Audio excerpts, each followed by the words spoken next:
Kaya nga ang common joke before is ginagamit ng mga terorista. Pag nagdala ka ng Samsung Note 7, ito lang ang dala ng terorista, sabog na dahil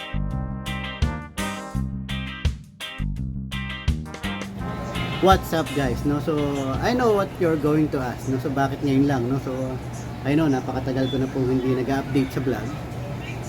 Dahil mula po nung bumalik ako sa Farmers Plaza is napakadami ko pong inasikaso, napakadami pong hinahabol. When I say hinahabol, payments, and of course minsan hindi ka makapag-focus, hindi ka makapag-concentrate pag may mga bagay po na mas kailangan mo ng atensyon, no? So and ano pang update kay WhatsApp Bob or sa channel ni WhatsApp Bob, no? Right now po I'm planning to, dahil minsan gusto ko sana mag-vlog pero na-i-vlog ko na to, no? So na-i-share ko na to. Gusto ko sana i-share yung ganitong bagay sa inyo para ma-update yung channel, pero since nagawa ko na to in previous vlog, parang ayoko naman maging redundant, no? So hence kasi may customer ako ngayon, sabi ni Kuya, sabi niya, Kuya, tagal mo na hindi nagba-vlog no? So and I'm guilty at nakakahiya po sa mga subscriber, sa mga follower, dahil hindi ako nagpa-follow through doon sa mga videos ko, no? So parang mag-upload ako, then mapuputol, so parang putol, parang nakakabitin, no? So sabi ko, I've been thinking this a lot this last night, no? Sabi ko, i-rebrand ko kaya yung channel, no? When I say rebrand, siguro hindi lang ako mag-focus more on computers, meaning laptop and desktop, tips, tricks, tutorials and solutions. Same way na hindi rin ako mag-focus more on cellphone repair or tips and tricks, tutorials and solution, or both, no? So cellphone and mobile tips, tricks, tutorials and solutions, hindi ako mag-focus more on that, or hindi lang ako dun mag-focus, but on other things as well, no? Meaning siguro i-rebrand ko siya in such a way na mas lawakan ko yung channel. Lagyan ko ng travel vlog.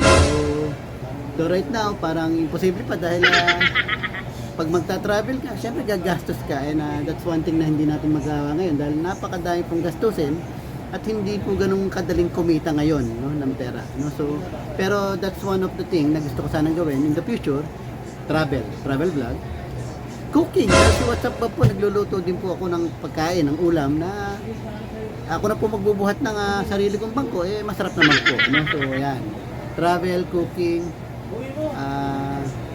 and si WhatsApp ba po, lately nahuhumaling po sa pag-aalaga ng aso ng anak ko, si Xiao, this one, no? So and I can say na kahit pa paano po napalapit na po ang puso ko sa mga pet, no? In particularly sa mga aso, dahil may aso po ako, siguro idagdag ko na rin yan, no? So then other things about life, no? So politics as well, no?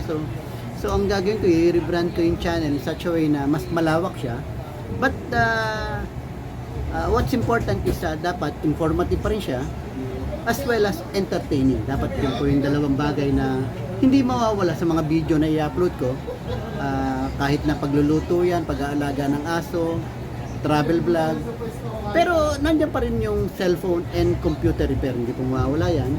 Nagkataon lang na dadagdagan ko, ayoko kasing dagdagan basta-basta ng ganito without you knowing na i-rebrand ko yung channel. So i-rebrand ko yung channel ng WhatsApp Bob, lalawakan natin, and sabi ko nga sa inyo, what's important is that dapat entertaining and informative po, no? So para so abangan nyo yan guys, no? So sa mga susunod ko pong vlog, yan pong gagawin natin, no? So anything about sa buhay ni WhatsApp Bob, hopefully entertaining po, or hopefully interesting yung buhay ni WhatsApp Bob, no matter how sad it is, no? So kahit pa paano po makapagbigay tayo ng entertainment sa mga manonood, no? So and before I end this vlog, no, yung update na to, siguro ibahagi ko na lang din si Kuya, dahil si Kuya po ay galing po ng ano probinsya po? Lawag, Ilocos Norte, and nagpagawa kasi sa akin ng ano, no? Actually pumunta siya sa Manila dahil mag-a-apply ulit siya mag-abroad, no? Sa Taiwan?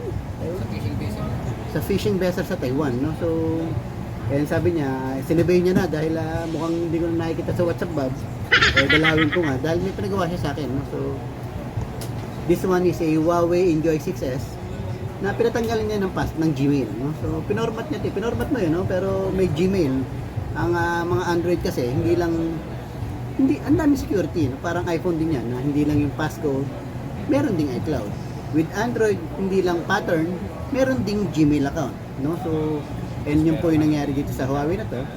Na format niya, walang problema, na format niya. Pero may Gmail. Ang Gmail po, either pumunta ka sa YouTube for tutorial, kasi yung mga old model po, yung mga lower version, kaya pa yan ng mga tutorial sa YouTube. Paano ma-remove yung FRP, yung Factory Reset Protection, no? Or yung Gmail account, no? So, may mga tutorial pa rin sa YouTube yan. Pero yung mga higher version na, automatic yan, gagamit po tayo ng unlock tool. It's a software na may bayad po, no? So, at may computer, kailangan may computer ka para magamit mo yan. And syempre, hindi mo magagawa yan, no? So, pero in this case, sinearch ko lang sa YouTube yung tutorial kung paano matanggal yung Gmail at natanggal ko naman, no? So, then meron din siya isang dala, this one, no? So, it's Samsung Note FE, this one, no? Samsung Note FE, no? So, for your information guys, ang Samsung Note FE po is a re-release. Kumbaga, inilabas na lang ulit ito ng Samsung. Way back 2017 po, naging issue po ito, no? Ang unang pangalan nito is Samsung Note 7. Ang Samsung Note 7 po is lumabas siya na may defective siya sa battery, no? Meaning mas mabilis siyang mag-overcharge. Kaya yung Samsung Note 7 ni-recall ng Samsung yan before. I think that was 2017, 2016. Ni-recall siya dahil ang dami niyang example na sumasabog yung unit. Dahil lumulobo yung baterya, nag-overcharge yung baterya. So, sumasabog siya to a point na hindi nga ito pinapasakay ng eroplano, no? Dahil nga delikado. No? So, kaya nga ang common joke before is ginagamit ng mga terorista. Pag nagdala ka ng Samsung Note 7, ito lang ang dala ng terorista, sabog na dahil yun nga yun, no? So ni-recall ng Samsung ito and inire-release nila, inilabas nila ulit with a different model name, no? Samsung Note FE Fan Edition, no? So yun naman yun, no? So kumbaga ni-recall nila yung unit, then inilabas nila ulit, pero with a kumbaga ginawa na nila yung problema sa battery, no? So para kahit pa paano hindi na siya lumabas. Fan Edition, no? So sabi ko hindi na worth it na gawin dahil una-una kung makikita niyo naman, no? Kung may linya na LCD, tapos nag-flicker na rin. Pinapatanggal niya sana ang password. Sabi ko, huwag na natin tanggalin dahil automatic yan. Pag tinanggal ko yung password, hindi mo na rin magagamit na matagal dahil nga. Oh, flicker na. Baka ilang bulati na lang pipirma rito, sira na to. No? So, hindi worth it na ipagawa or gastos ang panikuya. So, kahit ipinagawa niya, Huawei Enjoy 6S, saka yung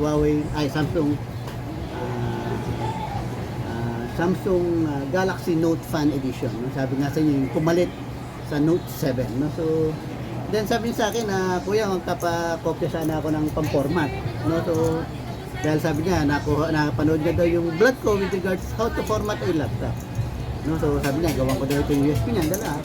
Pero, rather than gawan ko siya ng ganito, no? So, since dumalaw din naman siya sa shop ni WhatsApp Bob, siguro mas maganda na librehan ko na lang siya ng USB this one. Kasi ito pong USB na to, this one has Windows 10 already, pero meron din siyang some driver as well as Microsoft Office and other application na ginagamit ko pang format. 64 gig ito.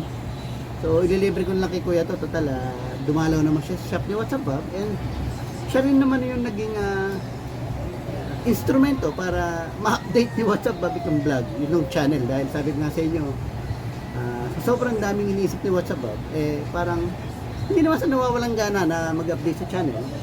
Yung parang walang urge, no? So, since nandito si Kuya, sabi niya sa akin, Kuya, parang hindi ka na nag-upload, no? So, sige, sabi ko, gawin natin vlog para kahit pa paano, ma-update ko na yung channel, ma-update ko na yung vlog ko, kahit pa paano makatulong pa ako sa inyo. So, yan po, ibibigay ko na naman po sa kanya to. Si Kuya, nag-a-apply siya, no? Papuntang Taiwan. So, sa fishing vessel. Pero, hopefully bukas maayos niya na lahat ng papel, masabit niya. Then makauwi na rin siya bukas sa Lawag ba? Lawag? Lawag, Ilocos natin, napakalayo. Ano? So, ayun guys, ano pangalan mo? Ayun, Rene Rojas? Rene Lucas. Yun. So maraming salamat Kuya Rene Lucas. So ibibigay sa kanya itong USB.